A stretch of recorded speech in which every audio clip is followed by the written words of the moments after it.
I will get up on my podium. Okay, I think we'll start, if that's all right. Yeah. Everybody ready to go? Food Smart City. I guess many of you might have come sort of not really knowing what you're coming to in some ways. It's a new concept, I think. And I want to just sort of warn you in advance, it is an early stage in what we're doing here. So we're not presenting 10 years of research and this is what we've achieved. It's about how to look at a food system in a different way and maybe to get some positive progress as a result of it.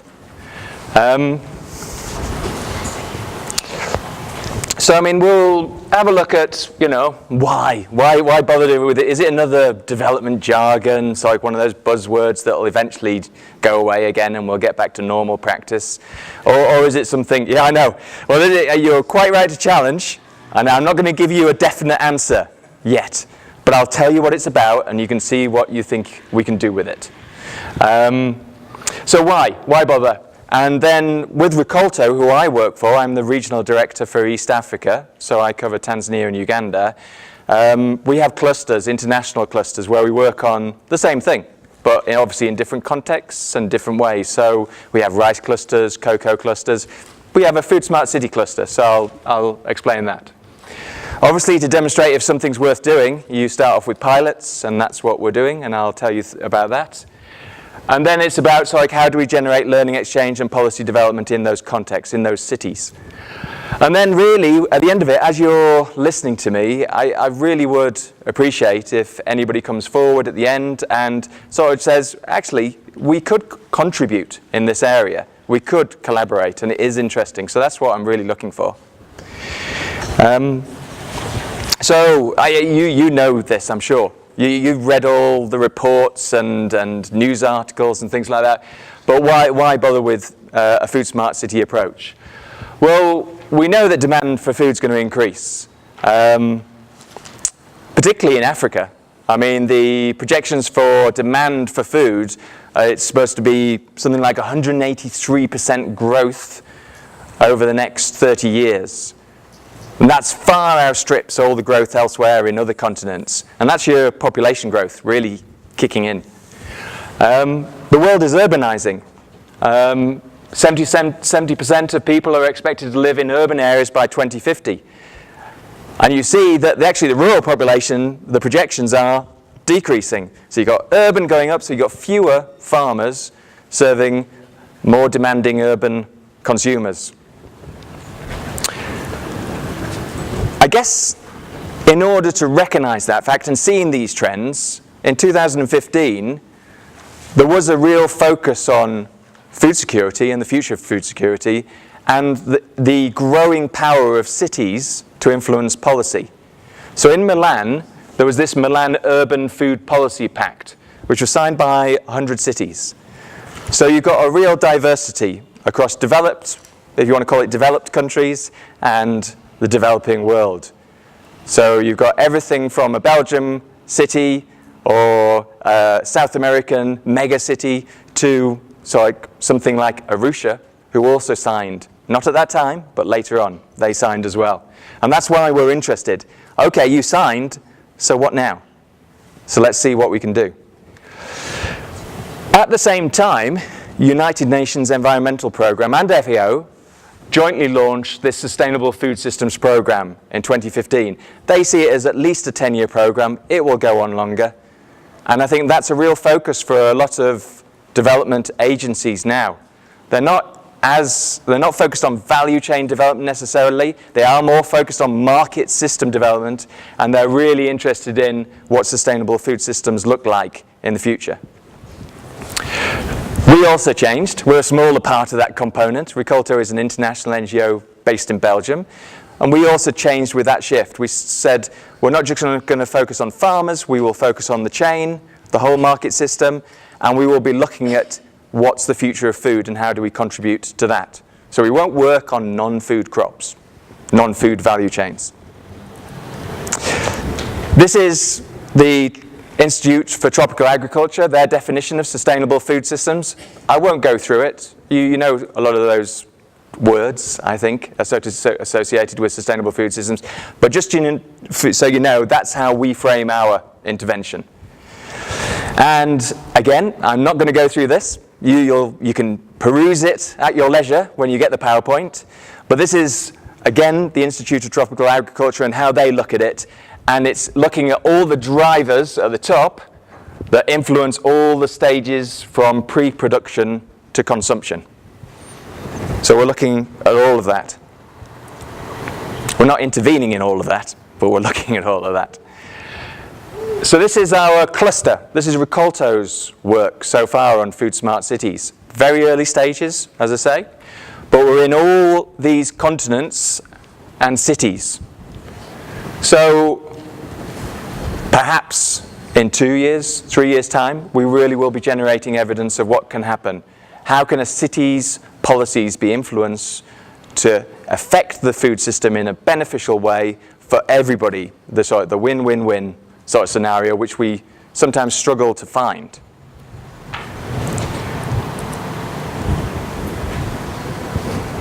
This is another way of looking at it, our food smart cities, not with the map. And it sort of gives you an idea of the different type of things we're doing in each of the cities.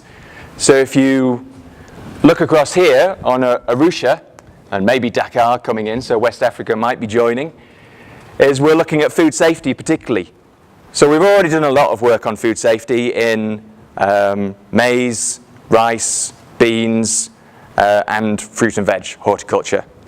And we already have a platform which has the Government Research Agency, TPRI, Tanzania Horticulture Association, and the Arusha City involved. So we're already progressing on that. We're looking at food policy development. Now this was, I have to be honest with you, it's more opportunistic. We knew we were going this direction, but then we didn't realize that FAO had already funded a process to develop Arusha's food policy. They'd given an amount of money to a South African research institute that also does a lot of facilitation, and that South African institution had come up to Arusha and started a process with Arusha City.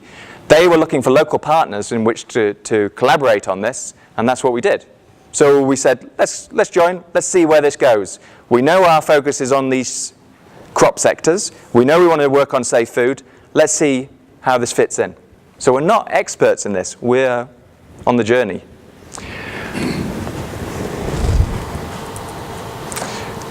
So five priority areas so far developed across Rikolto. And we'll look at food safety, which we definitely have specialism in.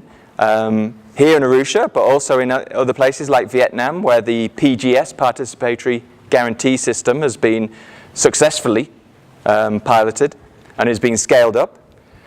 We'll look at school catering, because there's actually a lot there in Belgium that they've done on school catering. And interestingly enough, this came out in the Arusha dialogues as well. School feeding programs, school catering, so like is an important element of the food system. And it's potentially gains that were made in the past have actually reversed. Consumer awareness, we know we can't do anything unless the consumers have the ability to choose better and safer products. So we're going to work on that. We will definitely work on that, because there's no point doing food safety in isolation. Inclusive business is what Rikolto is a lot about. It's about win-win-win arrangements between agribusiness and farmers. So that's what we will focus on. And then the bit we haven't done as much on in the past, and that's where we're really adding on, is the governance for local food policies. And that's where we need partnerships. There's no way Rikolto will be influencing Arusha City by itself, that's for sure. So we look at a three-tier approach. You start at the pilot level, which is where we're at. You do city-to-city learning exchanges, because they should learn from each other. You know, it's as we know, farmer to farmer, farmer organization to farmer organization. It's far more effective at getting behavior change than us telling them what to do. And then look at getting useful international exchanges. I mean, too many workshops are just talking shops and don't really lead to much insight, and they spend an awful lot of money on these international events. So I think we're looking at making this productive. The pilots. Right, there's a man with broccoli. So what have we done so far? Well, we've supported over 20,000 farmers in horticulture and grains value chains. We have got strategic partnerships with business associations like the Eastern African Grain Council and Tanzania Horticulture Association. We have been working with research institutes like Katrine, who have a specialism in rice, and TPRI, which I mentioned about the pesticides research. We have set up agribusiness clusters, so it's a multi-stakeholder approach, micro agribusiness cluster approach. So we're in somewhere like Uamali rice scheme over there, and you're bringing the traders in, you're bringing the off-takers, you're bringing the cooperative development people in, and you're trying to make the whole system work. And we've started irrigation finance pilots in Pangani Basin, because the more farms can control their resources, the more chance that we'll have better outcomes.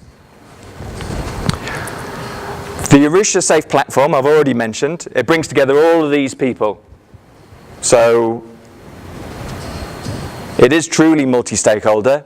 I know you'll probably have some skepticism over this, but I actually think Arusha City are actually committed to it. I can see that they positively, proactively engage. So for me, it's a good starting point. So let's see.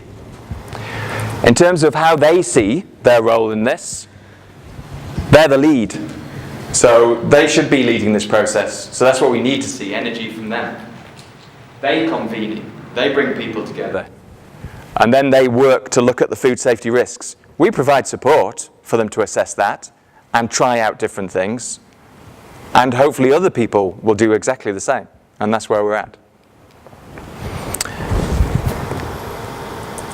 Next steps we will do with TPRI and others is have a look at the food control system. We know it's malfunctioning. We know particularly at the producer level, there's as I say, it's very worrying statistics in terms of residues of pesticides. We know that. And I think we see that in the newspapers. We also see it in neighbouring countries where Uganda has had a specific problem in exporting to the EU because of this very issue. Tanzania is not immune to this. And if we don't address it now, I think we threaten local production and consumption, but we also threaten export opportunities as well, which is jobs. So we're going to support this process to happen with TPRI really taking the lead. I mean, it should be, as we know, a government research agency that really leads this. Otherwise, we will struggle to get anywhere. Learning exchanges. Now, don't ask me this was an FAO project, but they decided that the best place for Arusha to learn from was Antananarivo in Madagascar. Now, it doesn't sound like a natural fit, but I mean, from what I saw from the learning exchanges, they seemed to learn a lot from each other. And actually, Arusha was quite surprised that Antananarivo actually was worse in many respects to Arusha. You know, they had more control in Arusha than they did in Antananarivo of food safety and waste management. So it seemed to be productive. I was surprised. We also did this Arusha policy sort of workshop where we had lots of people prioritizing what are the issues that the city can influence and would be interesting for everybody to work on. So trying to get that impetus of, you know, let's work together, let's do things that we really have energy to do, rather than I don't know, I've seen a lot of work plans or master plans for sectors, and there's about 100 pages, and there's no way it'll ever get achieved, and you get lost. But this was a real prioritization exercise. So, the outcome of the exchanges was that participants felt that they'd had improved food systems knowledge in both cities, that there was a new relationship that was formed between a small group of individuals. So I think those relationships will continue. And we'd identified, so I can know, the gaps in terms of people's understanding of what a food system is, because it's not that easy. And we'd prioritise possible policies and interventions for Arusha. And there was a co-development process of policy pathways, how to move this forward beyond words on a page. So, thankfully, we don't have a 100-page document with 1,000 actions to work on. We have these things. So we will look at school feeding programs, and Eastern African Grain Council was particularly enthusiastic about that because we have had problems with export of produce outside of Tanzania. And pigeon peas, for example, really sort of suffered from an Indian policy change, and therefore a lot of people lost money on that. Maize has had some problems as well, we know recently. We need to use the produce well in Tanzania. And I think the idea of looking again at how we do school feeding programs, how what seems to be now a system where headmasters individually decide on how to address school feeding, how we can change that, and maybe utilize local crops such as pigeon peas, which once you come up with a nice recipe aren't as disgusting as you first thought. Because I think people initially have a reaction against pigeon peas, but we eat them in the office most weeks now, and people aren't complaining. We will work on food safety. The commercialization, obviously Arusha City, that's going to be something that they're really interested in, economic development of their city and the surrounds. So we will look at the opportunities there. It's quite wide at the moment, and I think we'll need to narrow down. Nutrition, obviously, for those of you who know Arusha City well, it appears to be a nice sort of, middle class city, growing, all looks good, tourist trade flying through. But there's a lot of vulnerable groups in Arusha City. The City Council knows that that's a problem, and it's a question of how to work on their nutritional needs. Awareness and food identity. We will see where this goes, but Arusha City would like people not to just know Arusha by safaris and climbing mountains and things like that. They want it known for their food. So it's like, I think they've been influenced by Singapore, and we will see where it goes. But at least there's some thinking and some innovation, and let's see where that goes. But they're imagining streets full of local vendors serving tourists with food that they really like. It could work, I don't know. Environmental stewardship, everybody recognises this as a huge problem, and this is what a lot of the conference, I think, this week has been about. Conservation agriculture, the fact that it doesn't seem to have been mainstreamed at all. It's the modern, if you want to call it modern, way of farming, is damaging the environment, and that's true. It's absolutely true. Even with Rikolto, we did our own baselines for our 5-year program, and the minimum threshold is 2 points out of 4. And every single cluster, the agribusiness cluster we work in, was below 2. So you can clearly see there's a problem that isn't being addressed. Waste management is a huge issue. There's waste at all levels of the food chain, production, post-production, even at the consumption level to a degree, but not as much as in Africa as it is in Europe. And then governance, well, they're still figuring things out. They're still sort of, how do we develop a food policy that actually means something? I think that's the exchange between all the cities about bringing together lots of ideas from different cities, not just in the Rikolto network, but throughout the whole network, and doing something meaningful at the Arusha level based on that learning. How am I doing for time? I have an optional section. Okay, I think we got time. So, what have they come up with? Production level, they want to look at urban planning. They want to look where new markets are going to be. I don't know if you noticed in Arusha, but there's quite a little bit of road development that's been going on. Some of it looks quite strange, because there's not many motor cars on some of those new road developments. But there is a master plan. There is a long-term plan. And they are going to relocate things. They will relocate markets, bus stations, things will happen. And it's trying to bring in the aspect of, well, is this beneficial for all Arusha citizens, and using a food systems lens as well as the other lens that they will use on planning those things, particularly on the market developments. That's where they want to look at. Urban agriculture has been, Oikos, for example, have been very proactive on urban agriculture. Tembo living gardens, and things like that. It sort of got to that point, and then it's sort of gone off the radar a little bit now. I think it's coming back on to the radar, and we'll see where this goes. I think there's lots of ideas, probably in this conference, but also in other conferences, about how to do urban gardens well. And then, yeah, you can't get away from the gaps. I mean, as much as what we've got to recognize is we keep on training people in gaps and environmental practices, but actually the impact is very little.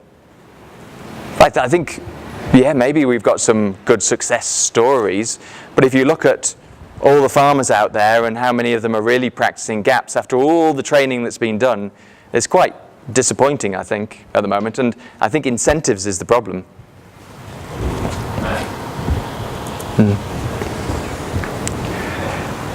Infrastructure, they want to look at this, and some of these things overlap, but yeah, infrastructure they want to look at, and a good food system has good infrastructure. You get less waste, you get less cost as a result of it, there's possibly more margin to share around, and so farmers actually get a good deal, rather than living in poverty, as many of them still do. So they want to look at that. And the access to food is also about sort of the market stalls, but not looking just at the big markets. And certainly we've seen a lot of critiques of going the supermarket route. And most Africans actually will not shop at a supermarket, even if it is there anyway, for very good reasons. So it's about recognizing that you have to work on small outlets, kiosks, as well as the central market type of setup, as well as giving space for supermarkets as well. We have to do consumer awareness campaigns because that dictates what happens in the chain. If the consumer isn't trusting that they can buy safe, quality food, then they won't pay a better price for it, and then the farmer will not get the return for the investment they've made in better practices. And then I think they do see an issue on food waste in markets, and there's opportunities there as well. Processing, now this is a big one for the government, we can see. So they don't want any raw produce going out of the country. They want to build up processing capacity in the country. I mean, that's obviously a positive thing to do. And Arusha City wants to look at how they ensure that it's done in the right way. So they're looking at sort of bylaw development, which would look at the food safety aspects, but they'd also look at urban planning. So it's like, how do we help people get into processing? And again, we'd be looking at how do you support the small scale as well as the large scale? I mean, you shouldn't be just these massive companies that dominate the market, because that will not help either. And processing also brings into sort of the idea of promoting good waste management, and it also obviously brings in value addition, which I'd already mentioned. Right, last one. The last one they want to work on is the consumption side of it. As I said, consumer awareness, looking at healthy disposal of food waste, looking at alternative cooking energy that consumers are using, so to feed themselves, and looking at nutrition education. So, yes, back to the man with broccoli. So, this is what we want to do as Rikolto. So that was what Arusha City wants to do. So I've presented that. I just wanted you to quickly sort of see what we want to do. So as I said, we want to focus on the safety and quality of fresh fruit and vegetables. We want to work on win-win-win business models. We will support the work on consumer education and awareness, which is very unusual for us. We haven't done that in the past, but we recognize its importance. And we will contribute to the food policy process. We still see others, the Institute for Tropical Agriculture, the South African Research Institute, as probably leading that process, but we will contribute to it. And we'll share the learning within our Rikolto cluster of cities around the world. And the idea is to generate really deep learnings out of that and sort of transfer that up to the international stage. So you've seen what the agenda is for the Arusha City, for Rikolto, and I think this is what I'm sort of saying on the last slide, really. I know this can look as if it's almost an impossible task and that there could be no benefit at all to it. Some skeptics will certainly look at it that way. But I think it's an opportunity to engage and see if opportunities can emerge to actually get real, tangible change on the ground. And we can do that by having partnerships. So please come to me. Even go and talk to people in Arusha City Council. I can give you the contact. Talk to Tanzania Horticulture Association, whoever you want to talk to, but just see whether you want to contribute to this, and we're more than happy to partner. So thank you very much.